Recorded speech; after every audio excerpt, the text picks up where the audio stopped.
Muito obrigada, Sr. Afonso. Na verdade, o Sr. Afonso faz parte da organização, então, a pedido da organização, como temos mesmo de acelerar, mas deixa-me agradecer, vamos aproveitar e entrar então para as perguntas e respostas. Exatamente, sem comentários, faz favor, vamos às questões cinzentas que eventualmente terão ficadas aqui nesta apresentação. Se é... Ok, pois é. Bem, vamos alterar aqui a dinâmica, vai ser... as respostas vão ser imediatamente dadas a seguir às perguntas. Faz favor. Produção, se houver alguma solicitação de questionamento online, informem-nos, por favor. Ok. Desculpa, passo barra de novo. Eu não tenho questão. Eu gostaria de fazer um reparozinho. O tema que o senhor teve a falar é mesmo muito importante. E já tivemos isso no evento passado. E no meu feedback, gerir melhor o tempo, porque há conteúdo muito importante. E o que o senhor está a falar é mesmo muito importante para nós. Foi interrompido no meio de uma informação que muitos de nós aqui nos interessava. Não sei se acabou a apresentação ou não, mas é mesmo importante. Esse reparo fiz no evento passado, que ele tem que dar tempo às pessoas para poderem terminar as apresentações. Precisava da informação que ele terminasse. É mesmo importante. Não sei onde eu consigo encontrar a apresentação do senhor.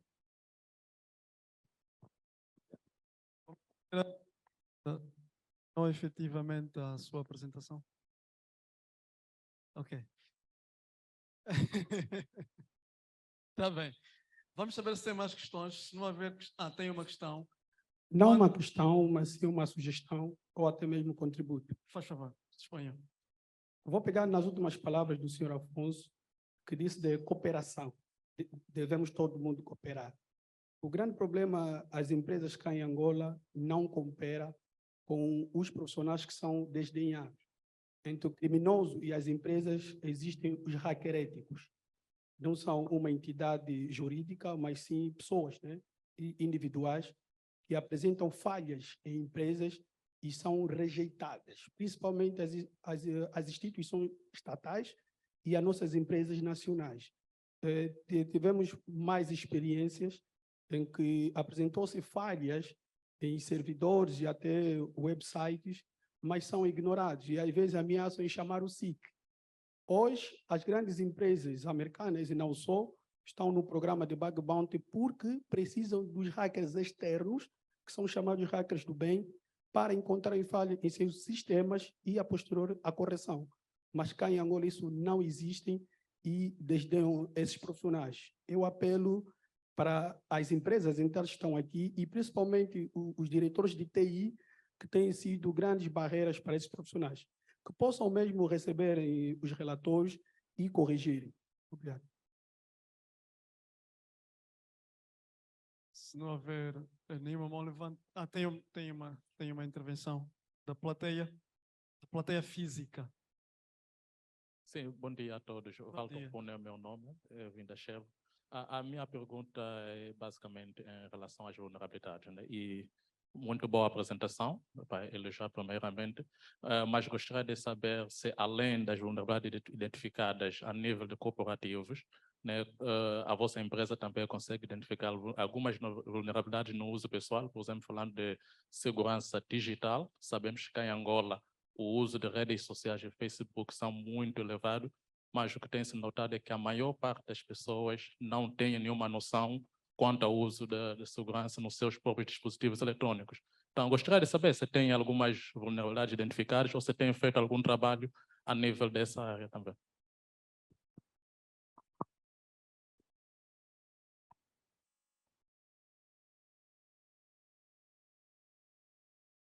Bem, muito obrigado pela questão. De facto, a cibersegurança atualmente foca-se mais no nível enterprise. Entretanto, no nosso website e nas nossas mídias sociais, nós procuramos conscientizar os utilizadores. Tem sempre lá, passamos sempre uma mensagem para conscientizar, por exemplo, como configurar corretamente o seu Android, porque muitas vezes nossos dispositivos têm mecanismos de segurança, mas o utilizador comum não sabe quais são os mecanismos de segurança, por exemplo, como utilizar corretamente o Android ou o iPhone que tem para que ele se torne seguro.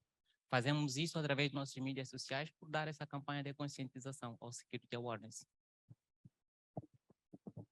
Espero. Deixa-me aproveitar, tem aqui uma questão via online. A pessoa é anónima, não quer ser mencionada, e a questão é: qual é o nível de vulnerabilidade nacional atribuído às pessoas? Acredito ser uma questão ligeiramente semelhante aqui a um dos nossos conferencistas. Na verdade, os humanos são o elo mais fraco nessa cadeia, não é? Pessoas, tecnologias e processo, os humanos são o elo mais fraco, como mostramos naquela corrente, porque é muito fácil enganar uma pessoa, porque a pessoa, por natureza, tende a confiar. Quando recebe uma SMS ou um e-mail que supostamente é de uma entidade que conhece, a pessoa confia, pode clicar até no link. Bom dia. Bom dia. Flávio Clemente, engenheiro informático. Eu gostaria de saber do senhor Afonso se a empresa CyberSecure pode nos apresentar dados quanto ao plano de quantidade de negócio das empresas públicas e privadas, porque sabemos que nenhum sistema é 100% seguro e algumas empresas sofrem ataques. E pelas minhas pesquisas, o que eu tenho visto é que muitas empresas não têm planos de continuidade de negócio, mas o senhor, como está num sistema mais corporativo, se calhar tem dados a nos dar sobre planos de quantidade de negócio, se aqui em Angola já é uma realidade ou se é algo que só se tem falado na teoria. Bem, se é que eu percebi bem, era estatísticas sobre o setor público, privado e tudo mais. Na apresentação, se eu tivesse gerido melhor o meu tempo, tem uma parte em que nós mostramos o que nós temos observado. Não é nacional, é apenas aquilo que nós acompanhamos, por exemplo, quando damos respostas a incidentes e até quando trabalhamos com as empresas. Nós temos aí, por exemplo, no setor industrial, de energia e indústria, juntamos setor de serviço e também no setor financeiro. São esses que nós temos em estatística que, se eu infelizmente tivesse gerido melhor o meu tempo, devia ter mostrado. Mas é basicamente isso. Em termos de estatística, não existe muito. A CyberSecure faz estatística daquilo que tem observado no seu dia a dia como empresa. Bem, Cruzanhanga, não sei se percebeste, estamos a receber pressão da plateia e do palestrante, não é? Exatamente. Ok, vamos Acho que passar. temos mais uma questão, por favor. Elias Gonga, meu nome, é técnico. Bem, me apegando na questão que o colega disse, principalmente nós os jovens, nós temos um problema intenso, ou gritante, nessa situação da questão da vulnerabilidade. O que acontece é o seguinte: seria bom se a empresa implementasse formações para os jovens, porque ultimamente ninguém está a ter controle de si mesmo, estou a me referir aos seus dados. Então, em vez de só passar algumas orientações via mídia, seria bom implementar em conferências e formações para nos possibilitarem nós estarmos mais seguros, porque se perceberem, muita gente sofre todos os dias, tem pessoas sempre a reclamar. Então, seria muito bom se implementar essas estratégias. Obrigado. Muito obrigada. Se já não tivermos mais questões, acho que vamos deixar o diretor continuar. Temos mais uma questão, sim, senhora.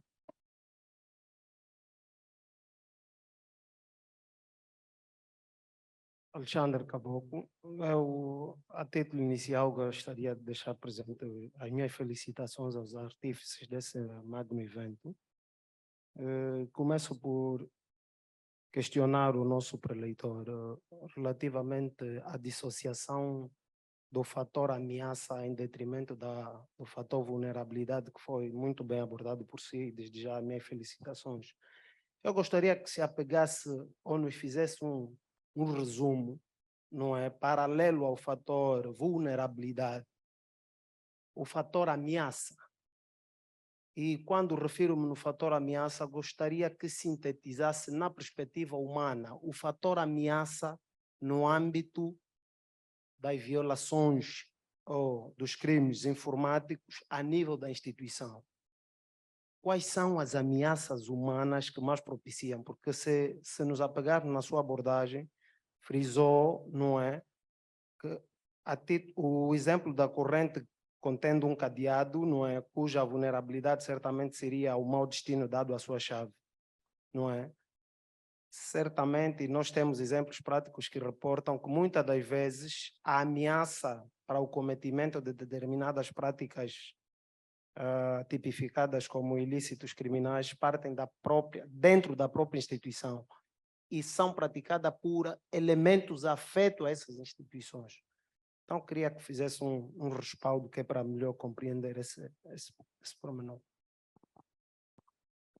Bem, obrigado por essa questão. É realmente interessante, porque em segurança da informação existe o conceito de zero trust. Não se deve confiar a ninguém. Por quê? Nós falamos muitas vezes quando as pessoas ouvem falar de ataques cibernéticos e até mesmo ataques contra a segurança da informação, pensam mais do ponto de vista do outsider, um criminoso de fora para a nossa instituição. Entretanto, existe também os criminosos insiders que estão na nossa instituição. Um funcionário descontente, ele pode, estando na posse de informações sensíveis, ele pode fazer com que aquelas informações vazem, pode vender aquelas informações na dark web, por exemplo, ou pode até mesmo usar dos conhecimentos que tem para danificar a alguma informação ou algum sistema, ou mesmo ir embora com esse. Existe este risco também. Então, a ameaça é o quê? A ameaça é o potencial de ocorrência, por exemplo, de um ataque. Quando nós vemos as nuvens escuras, nós estamos diante da ameaça de chuva. Do mesmo modo, a possibilidade de ocorrência disto é uma ameaça. Então, o que se deve implementar nas instituições para evitar isto é o zero trust. Por exemplo, um administrador do sistema não deve ter todos os privilégios. Ele tem acesso a todos os sistemas.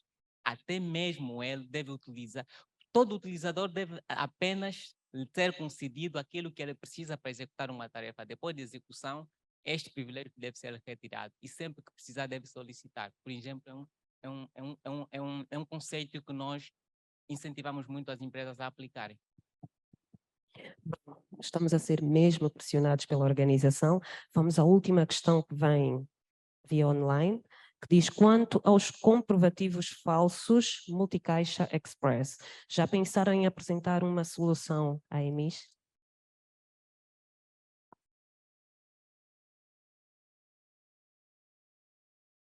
Franco, não ainda.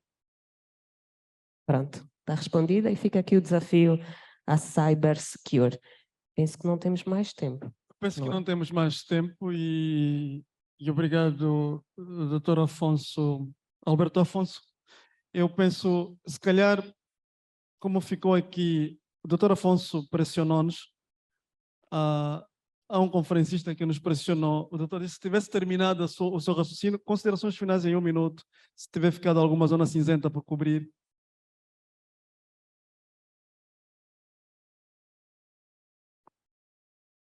Na verdade, eu disse, se eu tivesse gerido, eu reconheço a minha cota parte da culpa se eu tivesse gerido melhor o meu tempo, né? Okay. Foi isso que eu disse. Mas basicamente é isto. Faltavam se calhar um poucos slides, eram apenas duas ou mais 3 vulnerabilidades.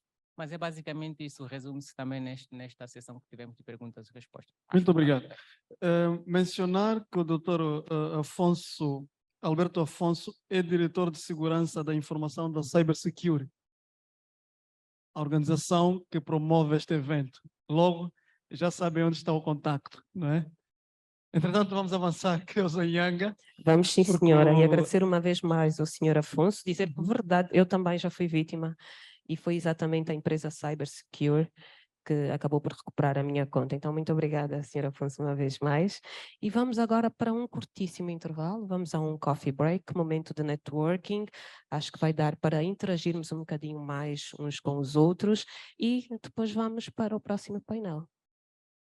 Muito bem. Bom descanso e bons networking.